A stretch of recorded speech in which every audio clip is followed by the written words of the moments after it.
Hi everyone, I'm in Springfield, Florida. I am about to give a surprise for all of those that come to class. This is a soul guidance video for this week. Let me see if I can do something here. Not working. Let me see. We'll have to get to it in a second. I hope this works.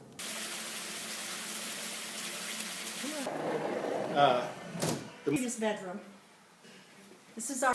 So here's my big surprise. I'm here at Pam and Pat Russ Savage's house in Spring Hill, Florida. They retired down here. It's such a gorgeous place, such a beautiful place. She's making me a lunch. And we met in 2006, is that right? 2006. And so 10 years. Pam had a session. I'm just going to have her talk a little bit about that for a moment.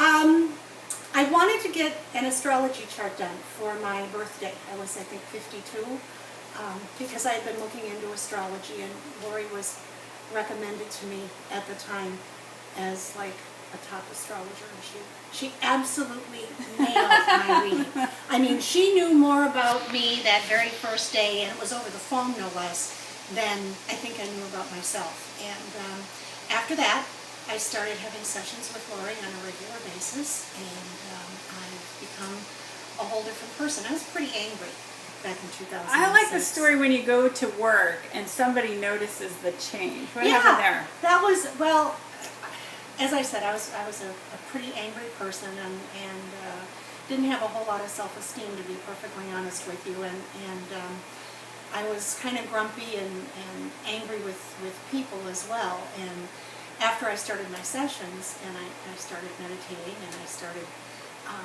taking care of myself more spiritually, one of the women at work said, I don't know what you're doing or what you're taking or what's going on, but you are totally different, and I really want to know what you're doing to make this change. And so I took her with me. Yay, yes, yes. And how did that change your life from changing who you are to where you are today? Oh, I don't know that I'd be where I am today if I wouldn't have made those changes. I'm not sure I'd even be alive at this point in time. Well, yeah. No, I'm serious, because I was, I weighed 120 pounds more than I do now, and I wasn't healthy, and I don't know that I would be here. Any 10 different years later. Yeah, any different career changes that happened while you were going through this? Well, I had moved out of finance and into IT, and as a result of some of the changes I've made for me, I moved out of IT and back into finance. And then when all the changes happened at Conagra Foods back in 2015, 2016, I knew it was time for me to take that next step, and so I was able to retire. That was one thing you manifested very nicely. I manifested very retirement. nicely. I manifested retirement in Florida. It's been wonderful, and we live in a really nice community. We've got nice friends down here, and it's beginning to feel like home. It's not quite home, but it's close. Right. Yes, and it will be. Just a matter of time. It's just a matter of time. I'm grateful she's fixing me an awesome lunch right now. If you can only smell it, it smells beautiful. Okay, and then I wanted to do a card while we're here, but there's several things I want to talk about today. You know, there is something called the Mandela effect. Do you know what that is? The Mandela effect? I've heard of it. I'm not sure I can remember what it is exactly. I'm going to talk about some examples of this, because this is happening a lot lately. And if you've ever heard of this, it is that, you know, a phenomenon that you'll probably experience without knowing what it's called, which is that somebody says something and you recall it in a different manner. And I'm going to give you some examples, like Oscar Mayer, how it's spelled. A lot of people think it's spelled M-E-Y-E-R, and it's actually M-A-Y-E-R.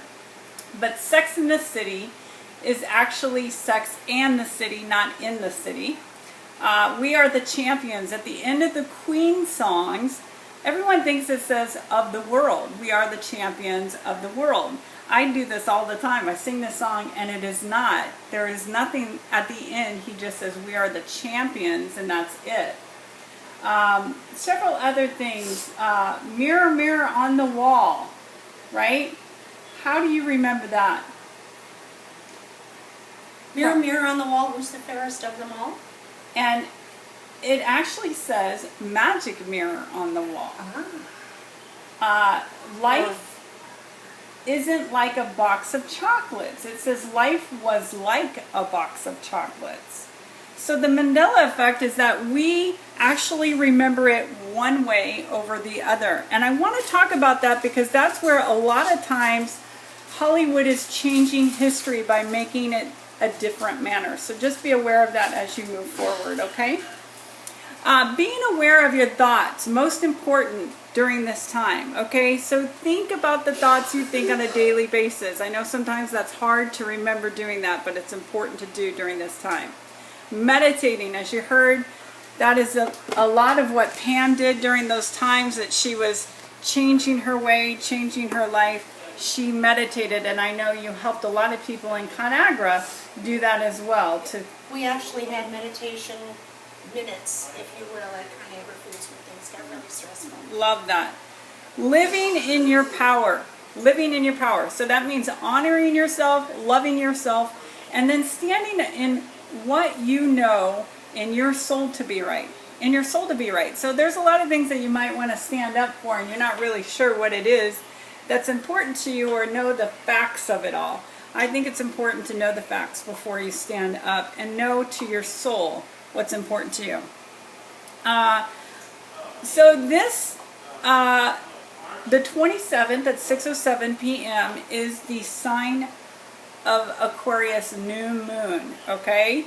What does that mean? It also means a Chinese New Year, the year of the rooster, which I think this is where it catapults your thoughts and visions. So if people are wanting to do a vision board, I think this is the time to do it because the vision board will really help you, put your thoughts down on a poster and then get it out there. That's the energies during that time will really do that. And the thing I think is so important these days, and this is my 2017 thing, is that your thoughts match your words that match your behavior. It's huge. It's huge. I've been looking at myself lately, looking at how I have these thoughts, and a lot of times not the most positive thoughts. And I just think, why do I have that? I need to change it because if we're creating our reality, we want to change that so our thoughts are more positive, so we have more positive things happen to us, okay? And here's one thing I think is important, is to go outside your comfort zone, to get to your true core of emotions. Do something this year that will make you healthier, wealthier, and a better person than yesterday. So here's one thing. I'm asked to eat a low carb, no sugar. It's uncomfortable for me to eat that way, but I need to for my health. It's really important, but it's uncomfortable. So I have to really get into that and stay in that. And one other thing I want to talk about is if say for instance, I was this spiritual healer and I kept going to a toxic relationship and I'm going to use a snake as a scenario. There's a poisonous snake in a cage and I keep going and giving it love and it keeps biting me, okay? It keeps poisoning me and yet I keep getting close to it, being intimate with it, even though I know it's going to bite me and give me poison, okay? So as a healer, would you keep coming to me, or would you think, wow, she kind of puts herself in positions that are very toxic, so I wouldn't want her as a healer. Here's the thing I look at. It's important to be a conscious healer. If you're drinking every night, if you're smoking every night, if you're doing things that are unconscious, that is not a conscious healer. So it's important, I think it's just important to be conscious anyway to help you get to the core of your emotions. if you feel like you have to be unconscious, you're not getting to the emotions at all. Did you notice that when you became conscious, you didn't drink as much?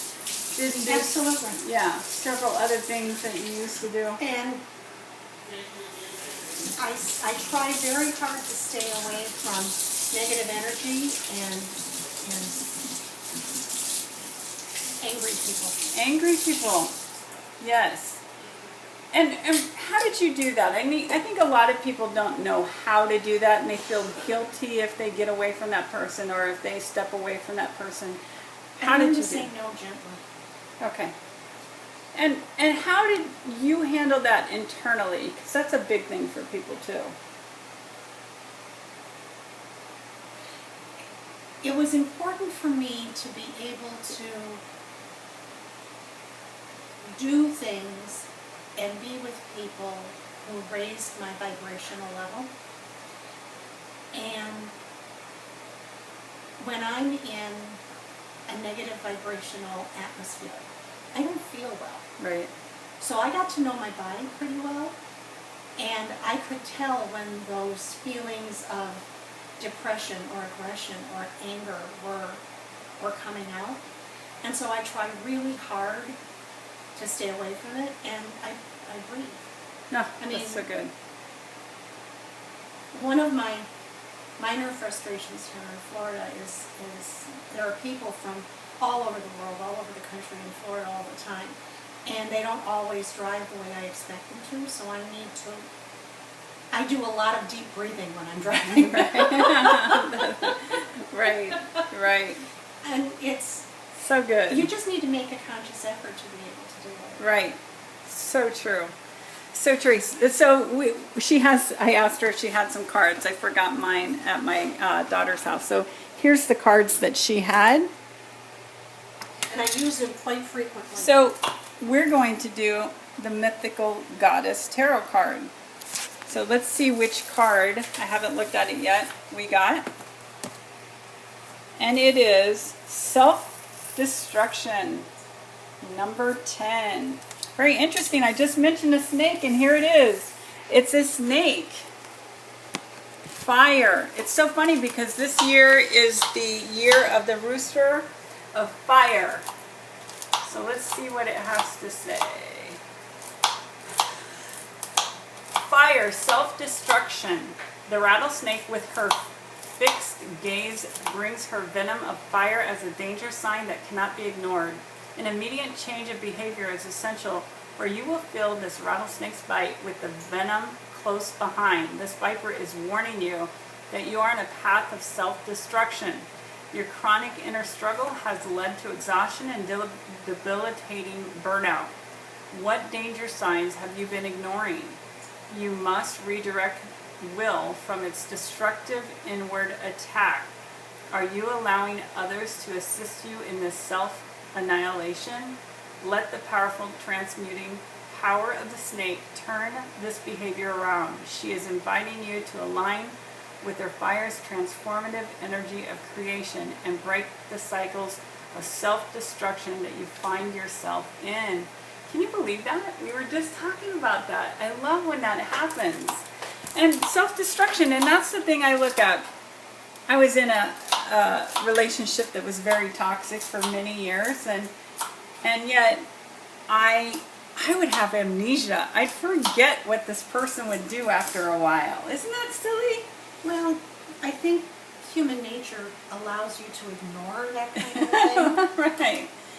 And what I was recognizing, I didn't love and honor myself enough, and I was finding that when I did, I no longer forgot. I no longer had amnesia. So I'm so glad we got to do this soul guidance video with Pam here. Thank you so much for doing that. Thank you so much for having me. I hope you all have a great week, and we'll see you again next week.